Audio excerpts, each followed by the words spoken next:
Bonjour, bonsoir, chers toutes, chers tous. C'est toujours un réel plaisir de vous retrouver dans notre édition de l'émission sur notre chaîne, sur votre chaîne.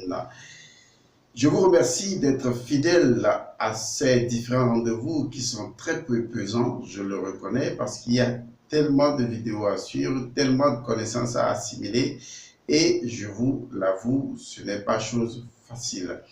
Mais il est important que, en quelque sorte, je m'en débarrasse afin que vous puissiez naturellement vous en approprier. La connaissance n'appartient à personne. La connaissance appartient à l'englobant ou à l'univers. Nous ne sommes que des véhicules, disons d'un niveau plus ou moins, selon les périodes, et nous transmettons ces vibrations, ces énergies à d'autres personnes qui feront ainsi encore et encore ad vitam aeternam. Donc, merci d'avoir choisi notre chaîne, la chaîne de la connaissance, la chaîne qui vous éveille, la chaîne qui vous conduit à l'illumination et à la réintégration divine. Aujourd'hui, nous allons continuer avec les actes consacrés. Je voudrais dire continuer et finir avec les actes consacrés parce que, en réalité, en ce qui concerne les actes consacrés, on ne finira jamais d'en parler. Nous reviendrons encore là-dessus lorsque nous estimerons qu'il y a des actes consacrés qui doivent vraiment faire valeur spirituelle afin que vous puissiez justement en toute conscience les apprécier au quotidien de votre vie.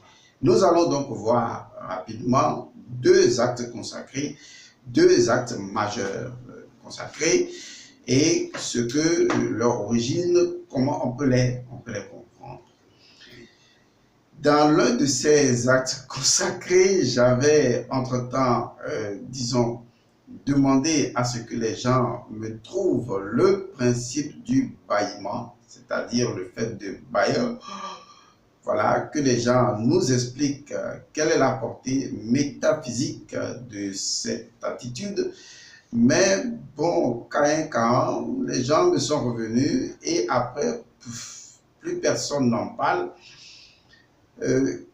Il faut être tenace et persévérant lorsque l'on veut acquérir la connaissance. Déjà, cela devrait vous faire réfléchir que si ces petits exercices qui vous sont donnés, vous laissez tomber rapidement et que vous ne continuez pas en persévérant, imaginez déjà alors l'avantage que vous avez d'avoir une ou des chaînes qui vous portent directement la connaissance dans l'esprit.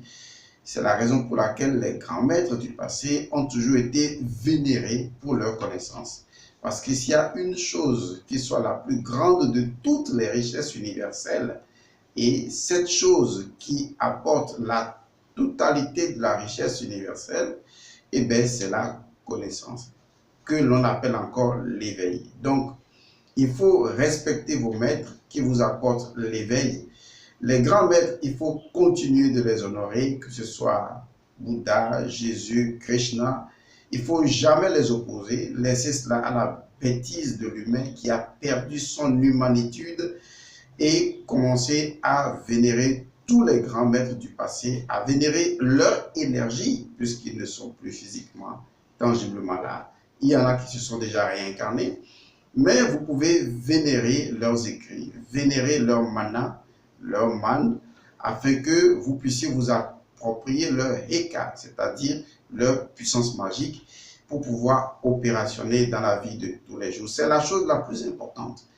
Et ça ne nécessite pas qu'on appartienne à une religion, ça signifie tout simplement qu'on adopte des valeurs et qu'on synchronise son esprit avec les vibrations de ces maîtres-là, via des techniques que vos maîtres actuels peuvent vous donner, et vous allez remarquer que vous vibrez et, disons, donner la connaissance identiquement.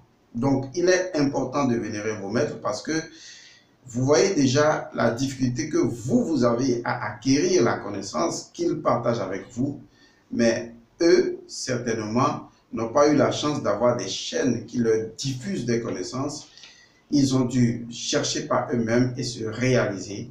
Et je vous assure, la tâche, elle n'est pas impossible, mais elle n'est pas du tout facile.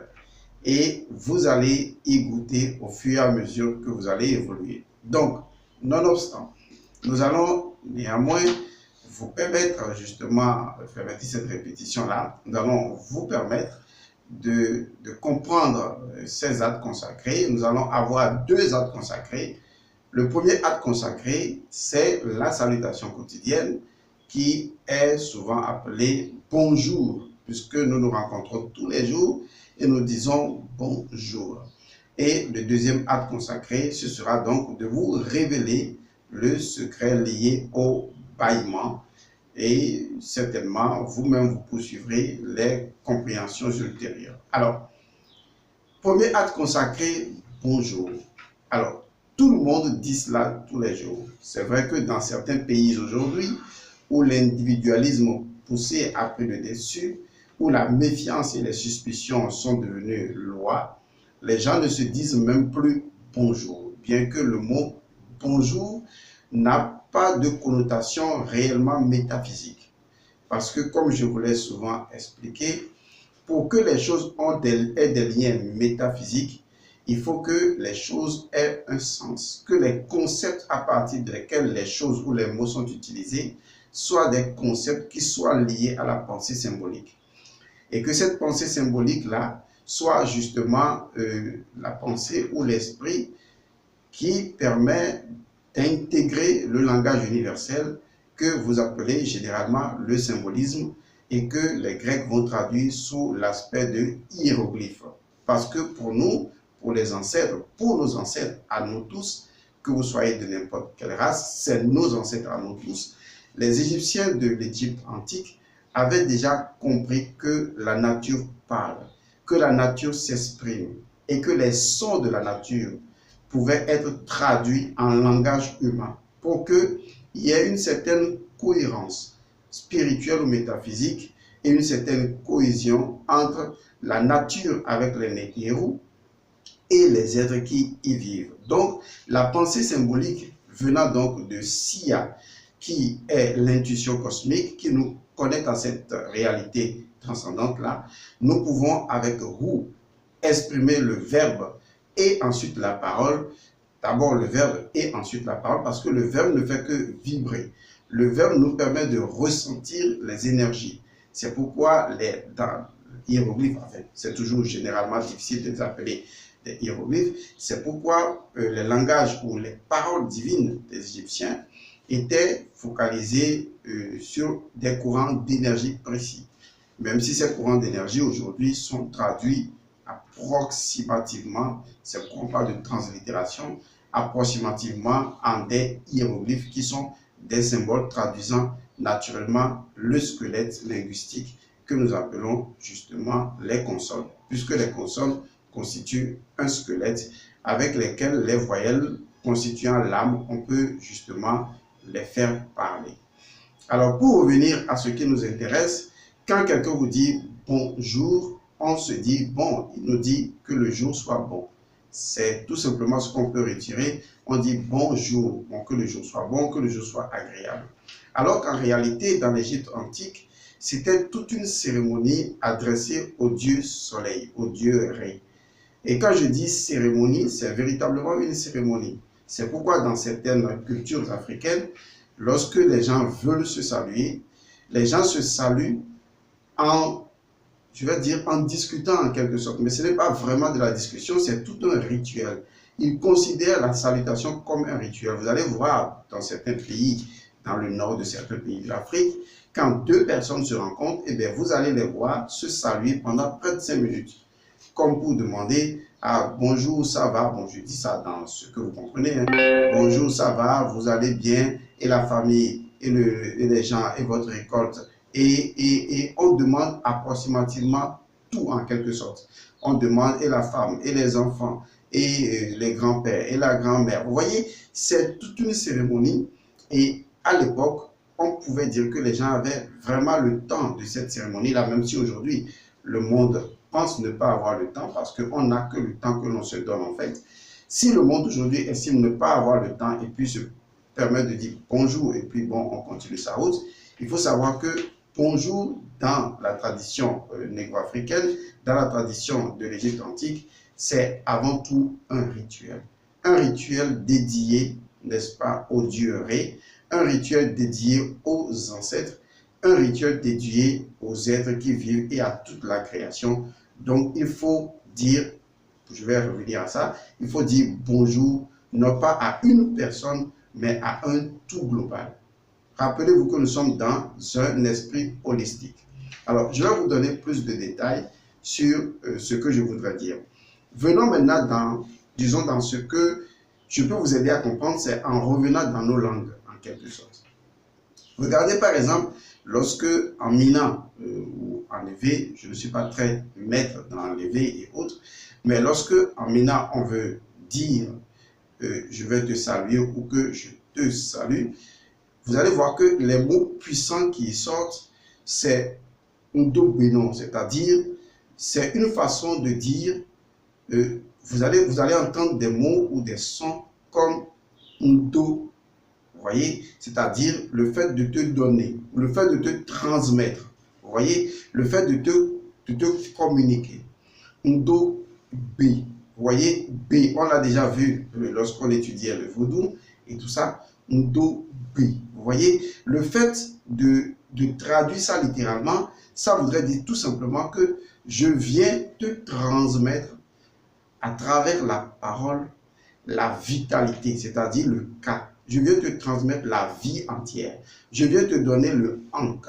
Et c'est à cela que je voudrais venir. Vous allez remarquer que dans les tests des pyramides ou même dans les tests des sarcophages, on a remarqué que les Égyptiens utilisaient le ankh, c'est-à-dire la croix de vie égyptienne, celle qui est ici là.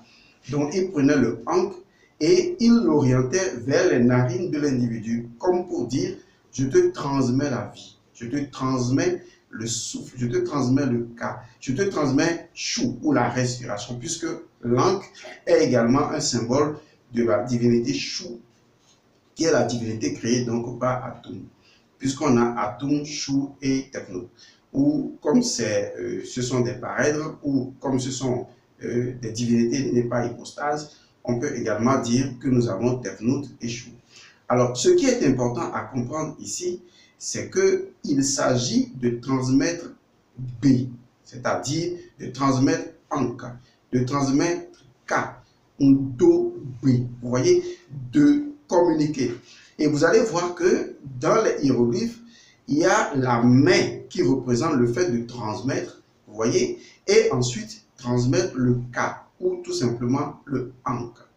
Alors, vous comprenez qu'il s'agit tout simplement d'un rituel très puissant, puisque les Égyptiens n'honoraient pas le soleil physique. Le soleil physique était l'emblème de Atum, si vous voulez, de Atum ou de Ré, tout simplement, ou de Képri, et ils étaient en mesure de pouvoir saluer le soleil. Saluer le soleil, c'est recevoir de cette source de vie universelle, de recevoir le ankh, puisque vous allez voir sur des figures de l'Égypte antique qu'on dessine le soleil avec, disons, des ankhs, quelque sorte, qui se dirigent vers les narines des gens, ou tout simplement avec des formes de rayons qui se dirigent sur les populations et que les gens respirent, reviennent à la vie.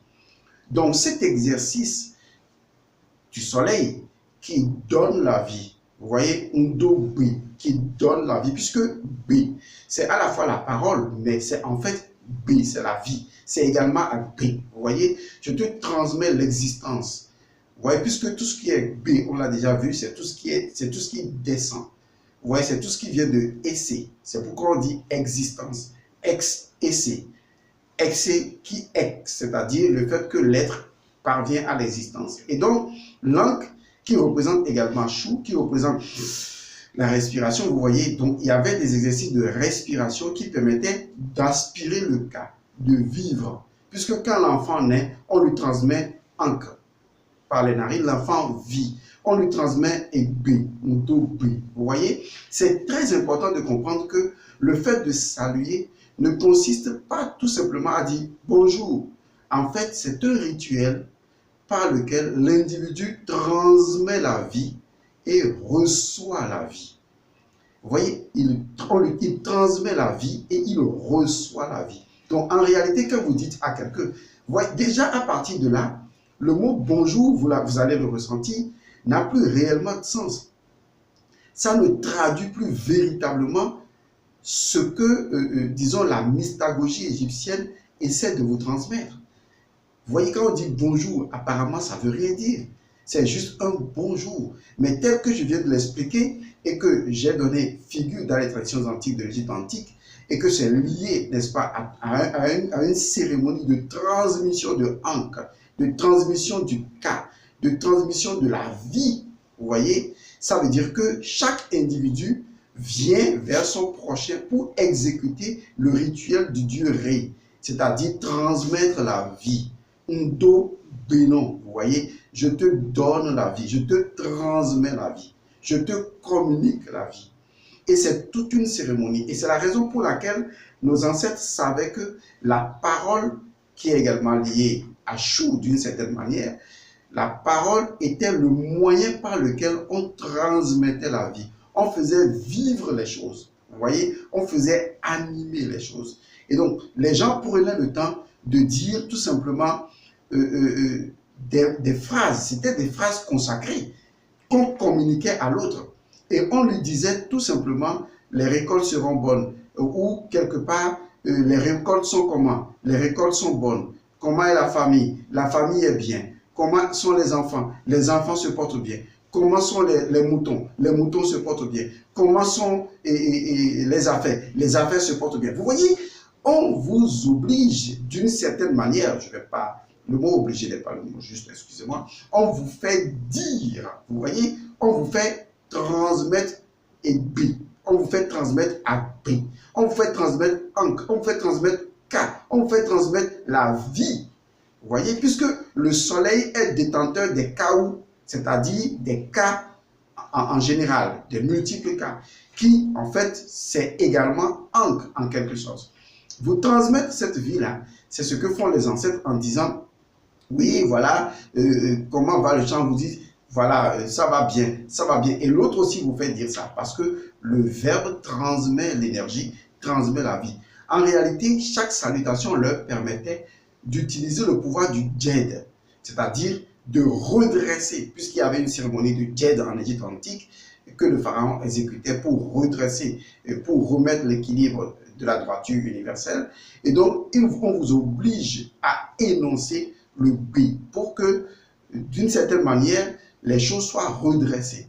Les choses qui ne vont pas bien se redressent. Vous ne verrez jamais dans la tradition Mina, en tout cas notre tradition, vous ne verrez jamais un Mina authentique ou un évêque authentique. Quand vous lui dites « donne-moi de l'argent » et en griffe, il n'y a pas un rond, il ne vous dira jamais « je n'ai pas d'argent ». Ça ne se dit pas parce qu'il savait que la parole est créatrice. Donc, il ne disait pas ça. Les salutations permettaient de dire les choses qui vont bien et même les choses qui ne vont pas bien. On dit les choses qui vont bien. On dit qu'elles vont bien parce que c'est le moment de les remettre dans le djed en quelque sorte. Et donc, dans Amina, quand vous demandez à quelqu'un et qui sa poche est vide et que vous lui demandez, mais donne-moi de l'argent, il va dire, l'argent, il y en a tellement dans mes poches que ça déborde. Ce qui te fait comprendre en même temps que, bon, vous voyez, mais il ne veut pas dire que sa poche est vide parce qu'il sait que le fait de déclarer, c'est non seulement B, mais c'est également B. C'est une façon de transmettre par le courant vibratoire la vie à la chose, de donner vie. Selon la magie, nommer une chose et vous l'amenez à l'existence. Quand vous nommez une chose, vous l'amenez inexorablement à l'existence. Et c'est ça ce qu'il faut reconnaître, ce qu'il faut éviter. Alors, dans la deuxième phase de notre... Le temps ne nous permet pas, puisqu'on a deux choses à faire. On reviendra encore sur ces genres de choses. Dans la deuxième phase de notre communication, j'ai pour vous ici, sur papier, et là, ça concerne le bâillement, hein, l'exercice que j'ai donné, et puis vous avez tourné tous en rond pratiquement. Eh bien, je voudrais vous montrer que ce sont des choses sur lesquelles nos ancêtres ont déjà réfléchi depuis des milliers d'années. Alors, ici, j'ai un test. le test, c'est de La Fontaine, fable de La Fontaine. Et vous allez voir jusqu'à quel point ces personnes qui ont exploré, étudié l'égyptologie, ont recueilli des informations qui leur ont permis d'écrire un certain nombre de vers, de poésie, dans lesquelles les choses sont tout simplement cachées. Là, je suis sur la deuxième partie de notre échange, à savoir le bâillement, le fait de bâiller. C'est relié à quoi sur le plan métaphysique? Suivez très attentivement cette fable de La Fontaine. Suivez chaque mot. Si vous ne suivez pas bien, vous pouvez faire stop et retourner derrière et réécouter. Parce que c'est très important. Et ensuite, je vais vous expliquer. Suivez bien. Vous pouvez également avoir le test sur Internet. Il suffit de taper le titre du test que je vais vous donner. C'est Jupiter et le métayer. Jupiter et le métayer. Alors, voilà ce que dit Fable. Jupiter eut jadis une ferme à donner. Mercure en fit l'annonce. Et les gens, c'est-à-dire les gens, se présentèrent, firent des offres, écoutèrent. Ce ne fut pas sans bien tourner. L'un alléguait que l'héritage était frayant et rude, et l'autre, un autre si. Pendant qu'ils marchandaient ainsi, un d'eux, le plus hardi, mais non pas le plus sage, promit d'en rendre tant pourvu que Jupiter le laissa disposer de l'air, lui donna saison à sa guise, qu'il eût du chaud, du froid, du beau temps, de la bise, enfin du sec et du mouillé, aussitôt qu'il aurait bâillé. Jupiter y consent, contrat passé, notre homme tranche du roi des airs, pleut, vente, et fait en somme un climat pour lui seul. Ses plus proches voisins ne s'en sentaient non plus que les Américains. Ce fut leur avantage. Ils eurent bonne année, pleine moisson, pleine vinée. Monsieur le receveur fut très mal partagé. L'an suivant, voilà tout changé. Il ajuste d'une autre sorte la température des cieux.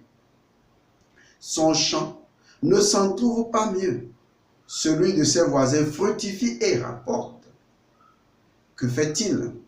Il recourt au monarque des dieux. Il confesse son imprudence. Jupiter en usa comme un maître fort doux. Concluons que la providence sait ce qu'il nous faut mieux que nous. C'est le test. Et c'est très intéressant, j'ai aimé ce test de La Fontaine.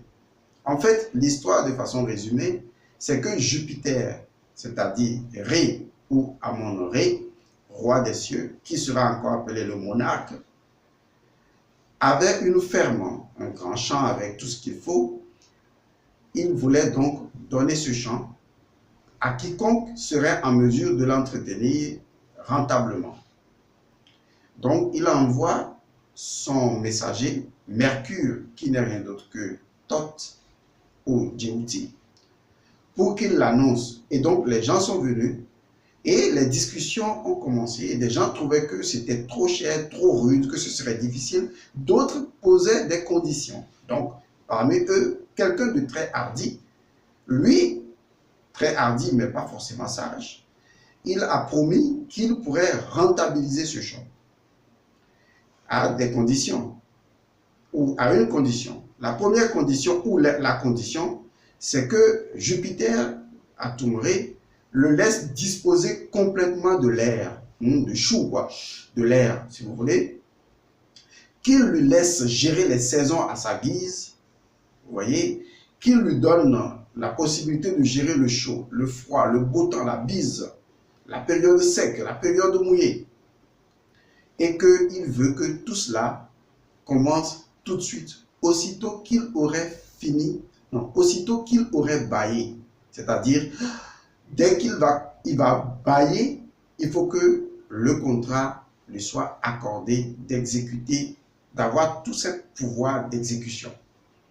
Jupiter a trouvé qu'il n'y avait pas de problème. Et donc, dès que l'individu a bâillé, Jupiter lui a accordé tous ces différents pouvoirs. Seulement, il n'a pensé qu'à lui.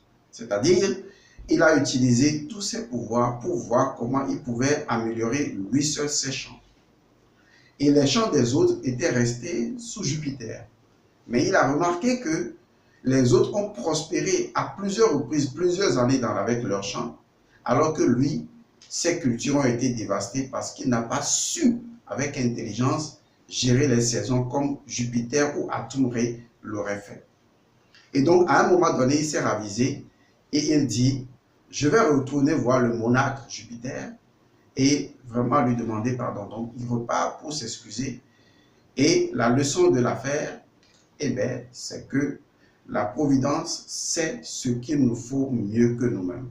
Voilà donc une histoire qui n'a l'air de rien, mais au sein de cette histoire est caché tout simplement le fait de bâiller.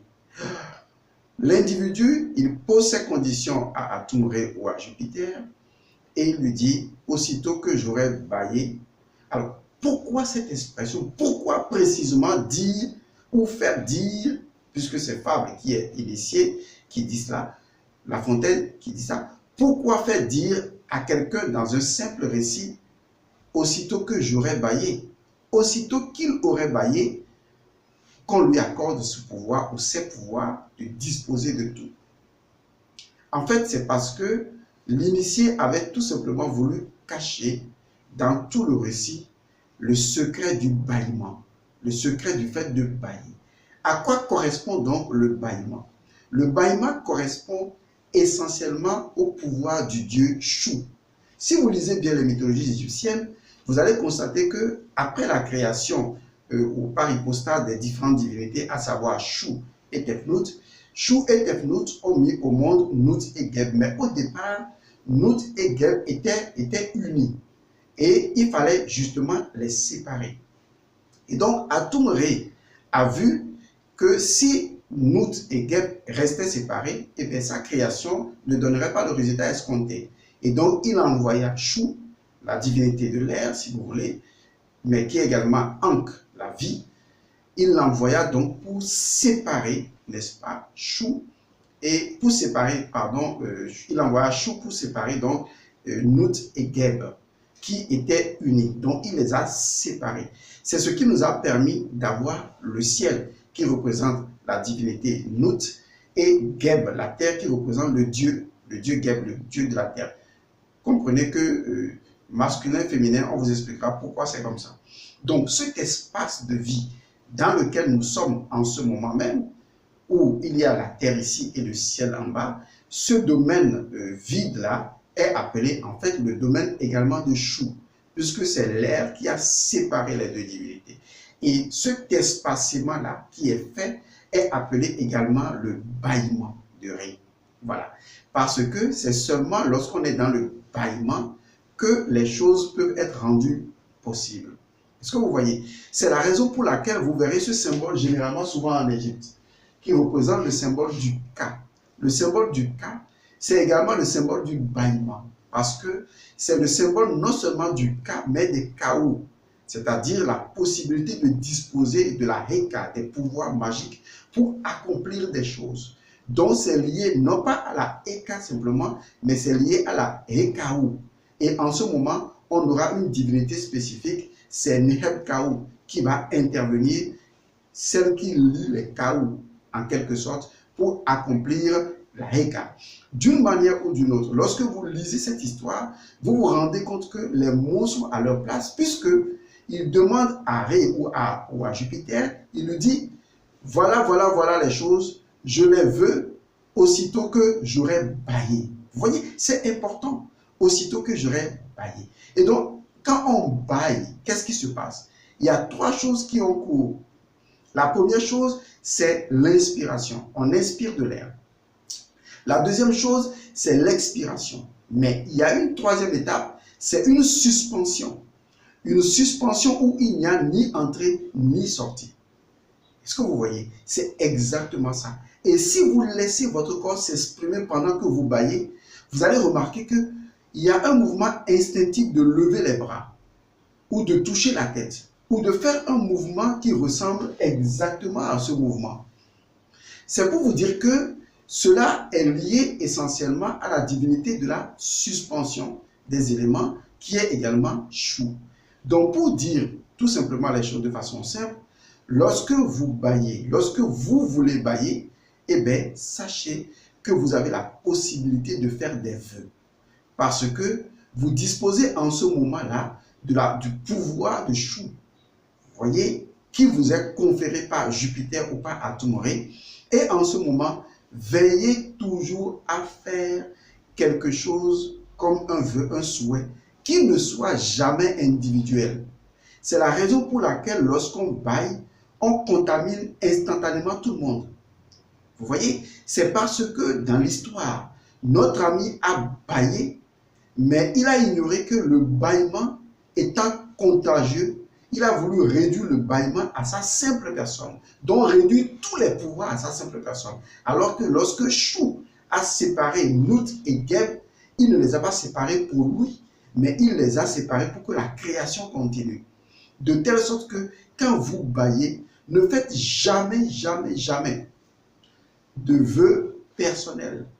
Faites des vœux afin que la divine providence puisse accorder des chaos ou puisse accorder de la vitalité, du pouvoir, de l'énergie, de bonnes saisons à toute l'humanité et non à vous et à vous seuls. C'est pourquoi le bâillement est contagieux. C'est le plus profond secret du bâillement parce que c'est un secret lié à la reliaison des cas. Enfin, on ne dit pas les cas, on dit les KO parce que le pluriel de cas, c'est KO. Vous voyez, donc, c'est la reliaison des KO où tous les cas individuels sont réunis en un magma de cas universel. C'est une forme de reconnexion à toutes les âmes. Bon, le cas n'est pas spécialement âme, mais le cas, c'est ce qu'on peut appeler l'énergie de vie universelle, mais qui s'individualise selon les espèces, mais qui ne perd aucunement sa forme d'universel. Et donc, c'est une reliaison, une activité de tous les cas dans une seule matrice. Donc, quand vous baillez, au moment où vous baillez, faites toujours un vœu qui est un vœu d'amour à toute l'espèce humaine, à toute l'humanité. Si vous ne le faites pas, ou que vous faites des vœux personnels, individuels à vous, eh bien, vous allez agir comme ce type-là, à savoir ne faire les choses que pour vous, mais en fin de compte, vous allez beaucoup souffrir. Je vous remercie d'avoir suivi cette nouvelle vidéo. J'espère que je vous en ai apporté suffisamment. Oui, les gens vont commencer à sourire pour dire, ben, ce type-là, il est dangereux. Oui, je suis très dangereux. Bon, dangereux dans la connaissance, certes. Okay, non, c'est juste pour vous taquiner un peu. Je vous remercie d'être là parce que c'est avec vous que nous faisons toute la différence. Père.